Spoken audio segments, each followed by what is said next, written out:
Radio Adventista, la voz de la verdad. Momento de lección de Escuela Sabática.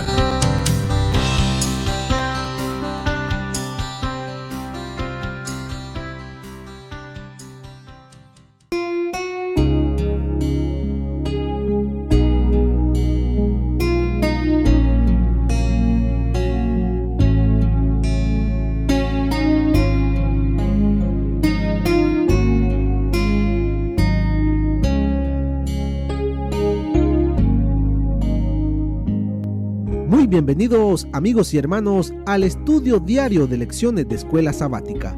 La palabra de Dios dice: mas buscad primeramente el reino de Dios y su justicia, y todas las demás cosas vendrán por añadidura. Por eso, a partir de este momento, Radio Adventista, la voz de la verdad, te invita a mantener la sintonía del cielo para que puedas escuchar y comprender el estudio de hoy con nuestro hermano Humberto Cativo. Muy buenos días, mis queridos hermanos y amigos. Nuevamente estamos con ustedes a través de Radio Adventista, la voz de la verdad. Hoy, domingo 28 de enero. La lección para hoy se titula Los días del mal. Oremos. Padre eterno que mora en los cielos, alabamos su santo nombre. Gracias le damos, Señor, por este nuevo día que nos concede. Día de victoria, en el cual pondremos en alto su santo nombre. Gracias, Santo Espíritu, porque usted es el que reina en nuestras mentes, en nuestras vidas. Hemos llegado a ser templo y morada de usted, para que bajo su dirección vivamos el día de hoy para poner en alto el nombre de nuestro Dios y decirle al mundo que Dios es amor. Gracias, Señor, por esta lección. Suplicamos sabiduría para poderla estudiar y aplicar en nuestra vida. Todo lo suplicamos en los méritos únicos de nuestro Señor Jesús. Amén. Los días del mal. Cuando Dios creó la tierra y todo lo que hay en él, era perfecto en gran manera. Cuando Dios dijo: hagamos al hombre a nuestra imagen y semejanza, lo creó perfecto a la imagen de Dios. El hombre vivía en el jardín del Edén, una vida de armonía con el cielo, donde venía Dios, Jesús, los ángeles, y platicaban. Pero cuando se permitió, cuando el hombre, no Dios, el hombre, le dio cabida al autor del pecado, al desobedecer lo que Dios les había dicho, este mundo y los seres de este mundo se debilitaron y quedaron bajo una autoridad la cual busca el dolor, el sufrimiento en todos los seres humanos. El pecado y el sufrimiento se les dio cabida, y la muerte también. Pero ¿por qué permite Dios que exista el pecado y el sufrimiento? Son cosas que se nos vienen a la mente. ¿Por qué? Si Dios es Todopoderoso, ¿por qué no destruye de una vez y para siempre el pecado y el sufrimiento y la muerte? Bueno, he aquí, Dios en su infinita paciencia para con el ser humano no quiere que ninguno perezca, sino que todos procedamos al arrepentimiento. A todos nos da oportunidad de reconocer nuestro pecado, arrepentirnos y tener vida eterna. Pero el mal no será eterno. Tiene un tiempo donde el Creador actuará y entonces vendrá a dar a cada quien como vivió. Ya Satanás está marcado su destrucción desde que el Señor Jesucristo vino y dio su vida en la cruz y al tercer día resucitó. Satanás sabe que él va a ser destruido, pero no quiere ir solo. Él quiere que tú y yo le acompañemos. Queda poco tiempo para él. Recuerde que para Dios el tiempo no cuenta. Él vive en la eternidad. Pero nosotros que vivimos en esta tierra, sí hay tiempo. El tiempo de Dios, como dice la palabra de Dios, un día es como 1000 años y 1000 años como un día.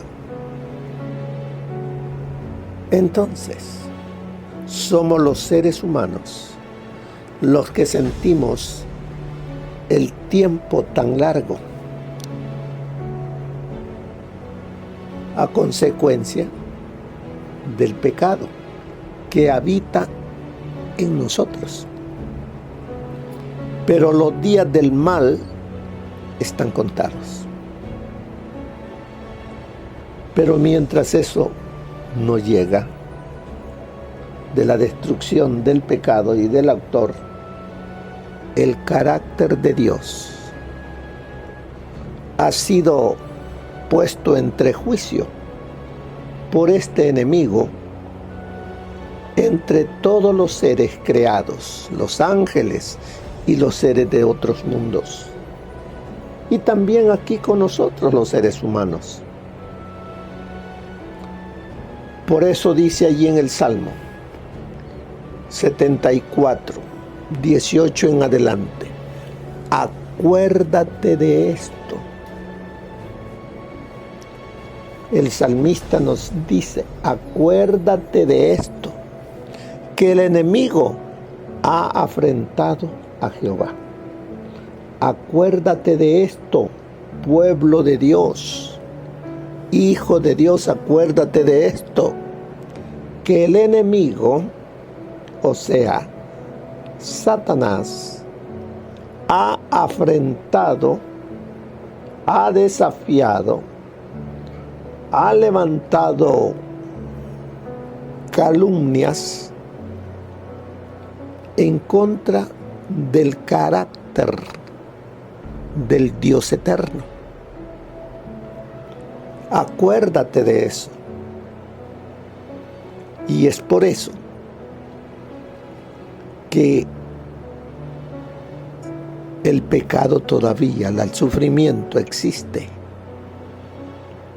Porque hay un juicio en contra de Dios también. En esa corte eterna, Dios también está enjuiciado. Se le parecerá raro, pero sí. ¿Por qué? Porque hubo un ángel que lo afrentó.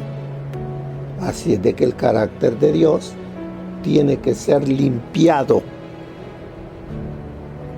Y es limpiado a través de sus hijos, a través de tú y yo, de acuerdo como nosotros vivimos. Porque el enemigo dijo que la ley de Dios era injusta, imposible que los seres humanos la obedecieran y que había que cambiarlo, no solo para los seres humanos, sino para todo el universo. Y tantas cosas más. Por eso ahí dice, el enemigo ha afrentado a Jehová y un pueblo insensato ha blasfemado contra su nombre. ¿Cuál es ese pueblo insensato? Ese pueblo insensato es aquel que conociendo de Dios, sabiendo cómo debe vivir, no vive, sino que vive para agradarse a sí mismo. ¿Quiénes son esos insensatos? Acuérdese de las 10 vírgenes, 5 prudentes y 5 insensatas. Las insensatas, sí, esperaban a su Señor, tenían lámpara, pero vivían como que su Señor tardaba en venir. Hay parte del pueblo de Dios que piensa y actúa de esa manera. No digamos de aquellos que no creen en Dios. Un pueblo insensato ha blasfemado contra tu nombre. No entregues a las fieras el alma de tu tórtola. No entregues al pecado, al mal,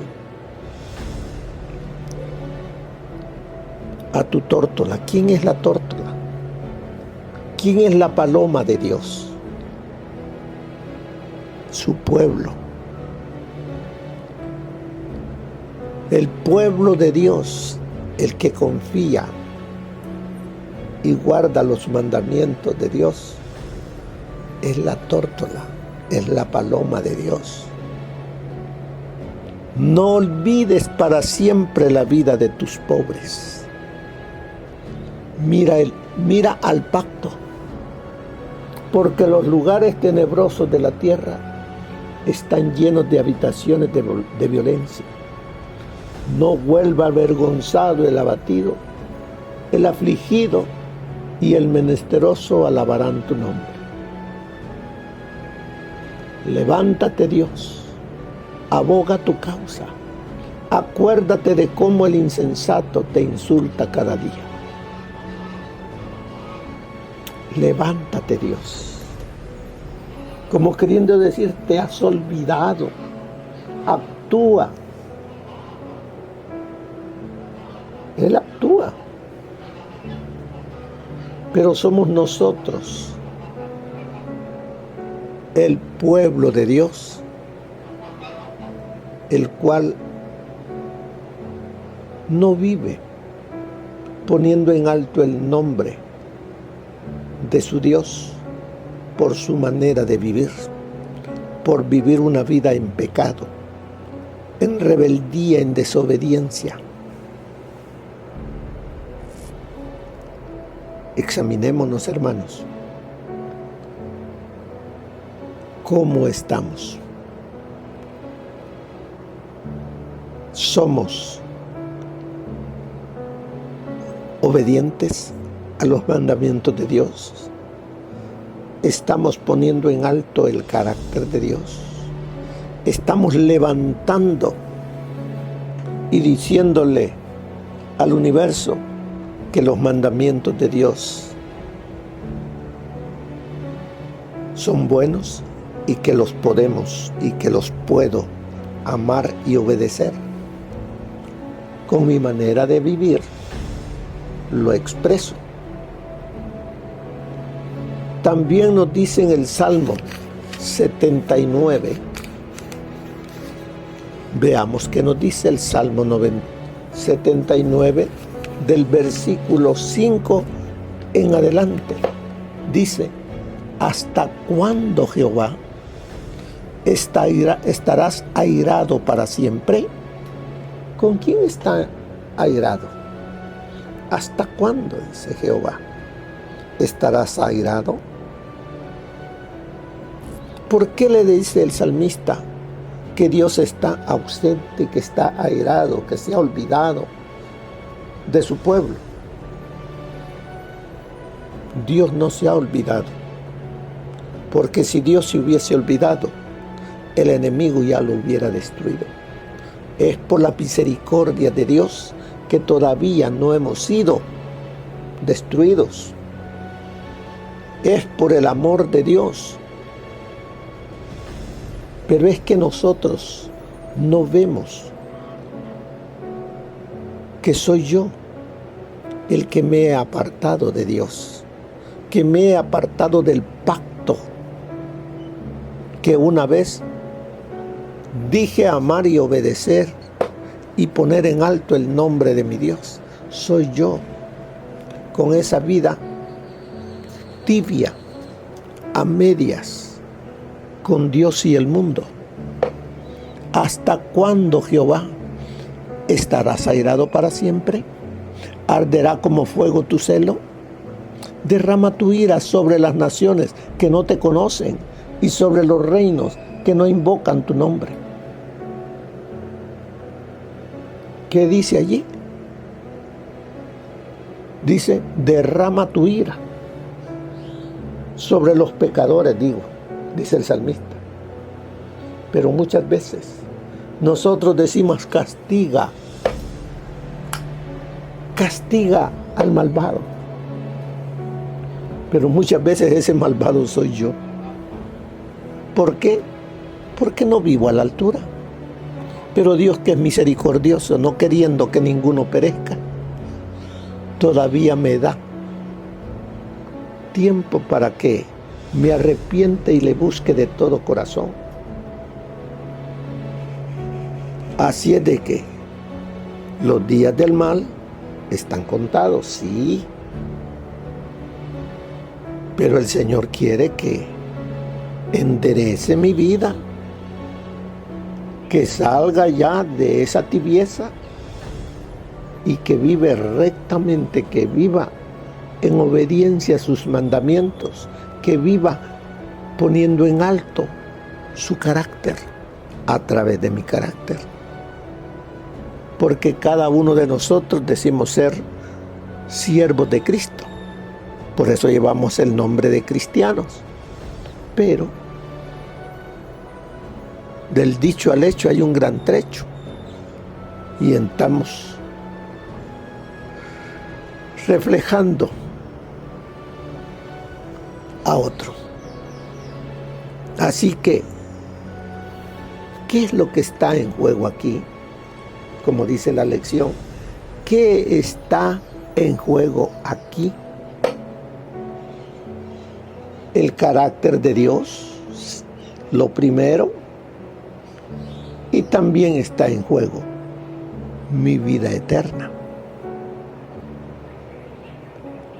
Pero debo, como vemos aquí, reconocer que he pecado. Pero no solamente reconocerlo, sino que haya una transformación en mí de dejar ya de vivir a medias. Por eso dice la palabra de Dios que no ha venido el Señor Jesús, porque no quiere que tú y yo nos perdamos, sino que nos arrepintamos y nos volvamos de todo corazón a Él. Por eso aquí vamos a la lección que dice: el salmista trata de comprender el gran conflicto entre Dios y los poderes del mal y señala la insondable paciencia de Dios. ¿Para con quién es la paciencia? Para contigo y conmigo, así como sus infinita sabiduría y poder. Además dice, el problema del mal en Salmos es principalmente teológico, inevitablemente se refiere a cuestiones sobre Dios. Así, la destrucción de Jerusalén y del templo se considera principalmente un escándalo divino porque les dio a los paganos la oportunidad de blasfemar contra Dios. ¿Quiénes fueron los causantes de que Jerusalén y el templo, Jerusalén que se decía la ciudad de Dios, el templo, la morada de Dios, y todo eso Dios permitió que fuese destruido? ¿Por qué? ¿Por qué fue destruido? Muchas veces le echamos la culpa a Dios. ¿Por qué permitiste esto? Porque el pueblo se había vuelto idólatra, se había apartado de los mandamientos, y fuimos nosotros los que le hemos dado cabida a que los no cristianos, a el mismo Satanás y sus demonios, se burlen de Dios, de cómo Jerusalén fue destruida y cómo el templo, que era la morada del Dios verdadero, también fue destruido. ¿Y qué dicen? El Dios de ustedes no tiene poder. El ejército romano, con sus dioses, dijeron: nuestros dioses son más poderosos que el vuestro. Pero no fue por causa de que Dios era más débil, fue por causa de que el pueblo de Dios sí estaba débil. Había permitido que el pecado gobernara sus vidas. ¿Y cómo vivía el pueblo de Dios? En completa desobediencia.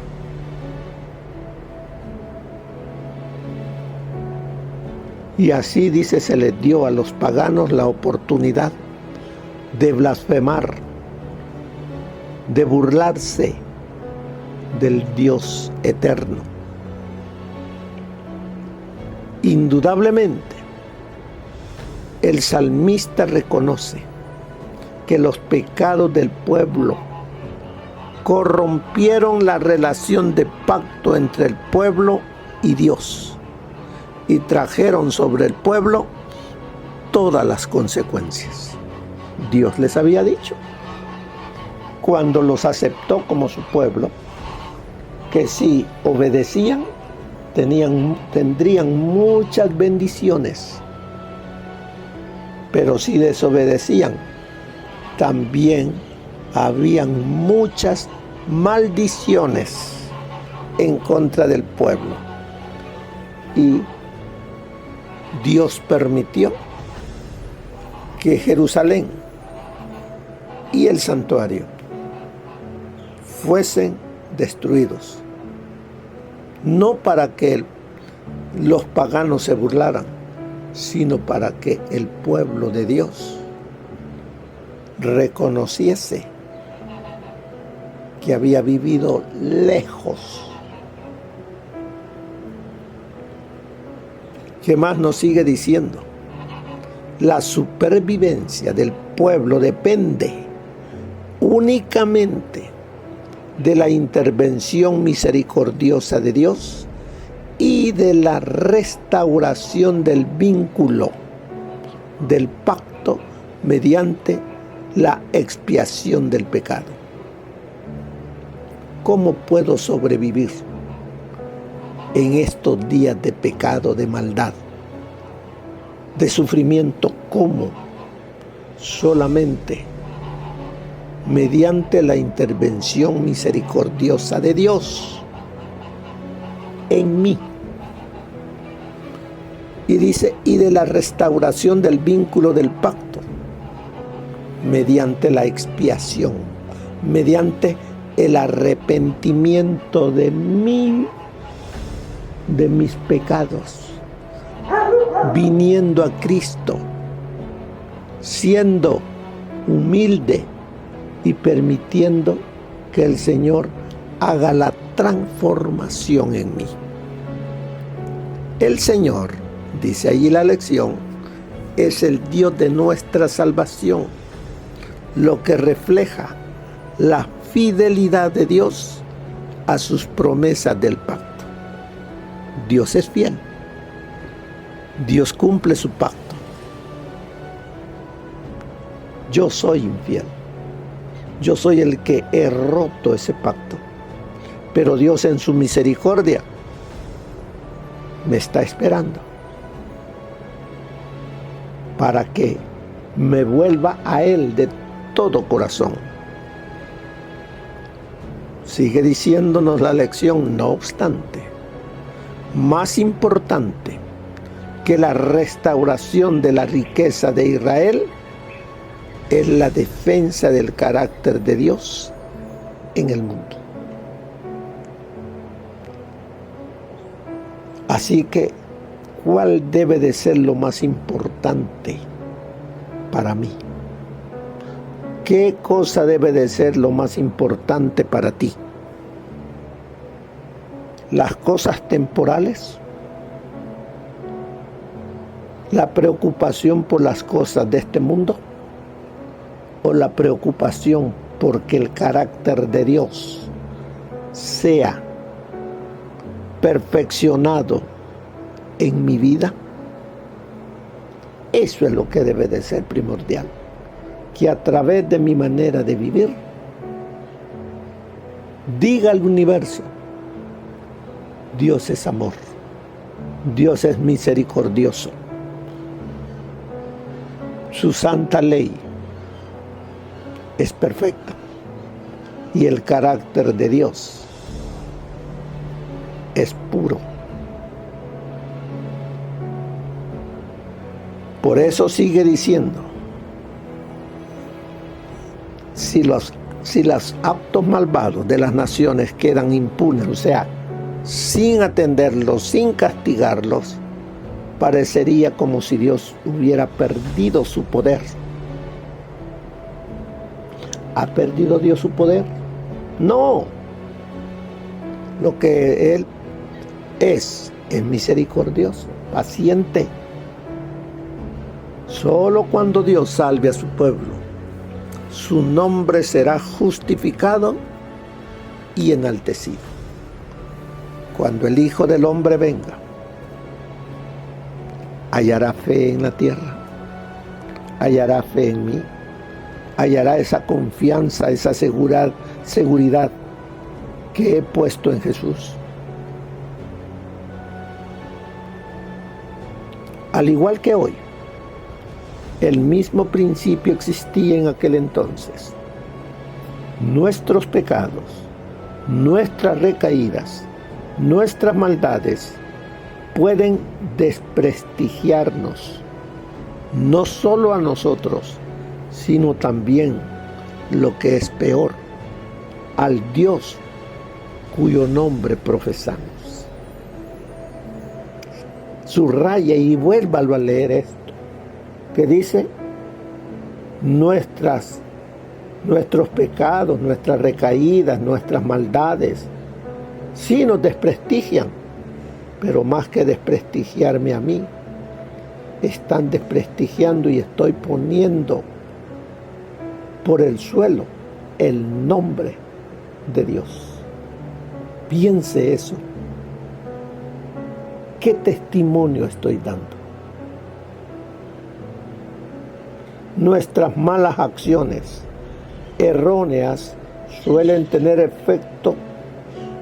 efectos espirituales perjudiciales, también para nuestro testimonio y nuestra misión. Porque ¿cuál es mi testimonio? Así va a ser mi misión. Debo entonces detenerme, examinarme y permitir que el Espíritu Santo haga la transformación de este corazón de piedra a un corazón de carne. Mire lo que dice el Espíritu de profecía para el día de hoy. Para muchos, el origen del pecado y el porqué de su existencia es causa de gran perplejidad. Ven la obra del mal con sus terribles resultados de dolor y desolación y se preguntan cómo puede existir todo esto bajo la soberanía de aquel cuya sabiduría, poder y amor son infinitos. Es esto un misterio que no puede explicarse y su incertidumbre y sus dudas los dejan ciegos ante las verdades plenamente reveladas en la palabra de Dios y esenciales para la salvación. Hay quienes en sus investigaciones acerca de la existencia del pecado tratan de inquirir lo que Dios nunca reveló. De aquí que no encuentren solución a sus dificultades y lo aducen como disculpa para rechazar las palabras de la Santa Escritura.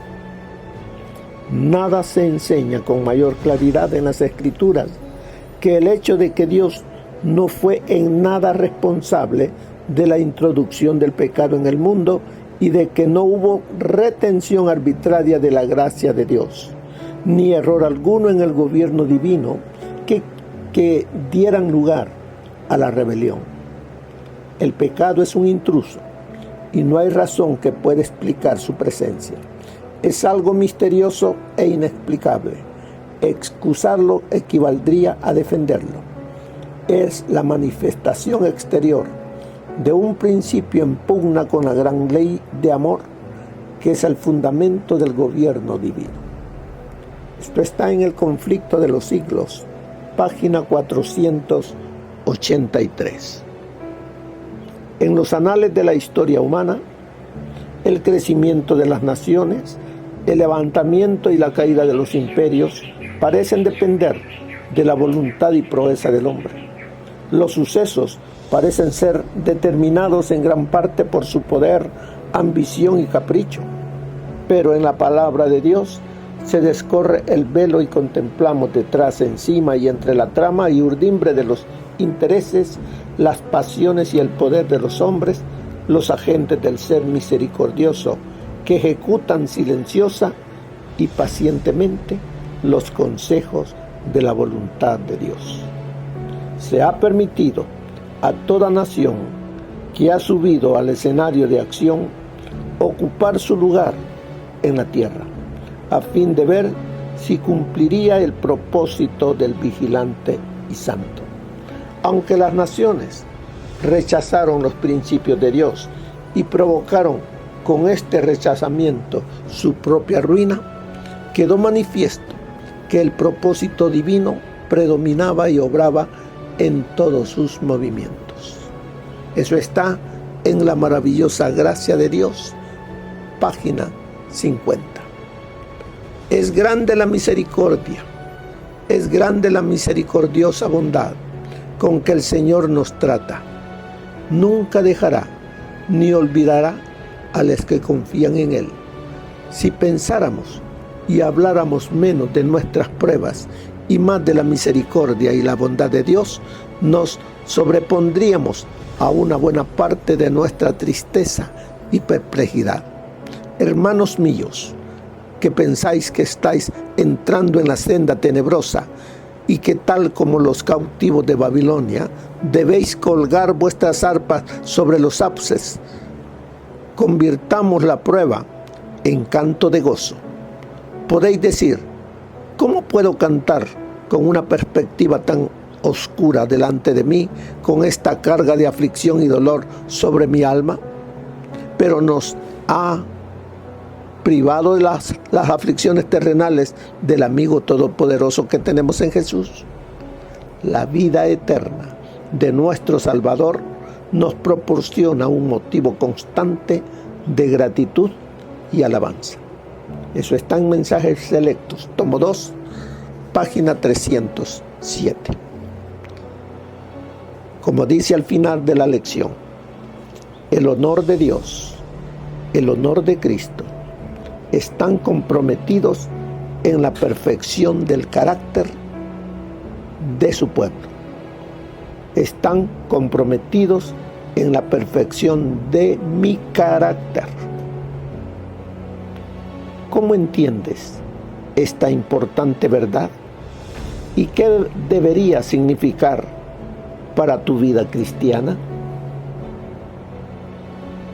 Sé fiel hasta la muerte, y yo te daré la corona de la vida eterna. Es la promesa de Dios para mí y para todo su pueblo.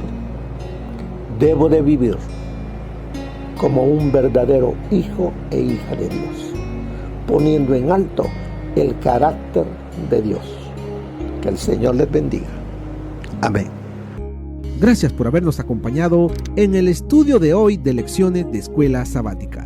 Te esperamos para nuestra próxima transmisión aquí por Radio Adventista, La Voz de la Verdad. Y recuerda sintonizarnos siempre. También puedes encontrar estos audios en nuestro canal de YouTube. Búscanos como La Voz de la Verdad. Allí encontrará estos audios. Que tengas un feliz día. Te esperamos para la próxima.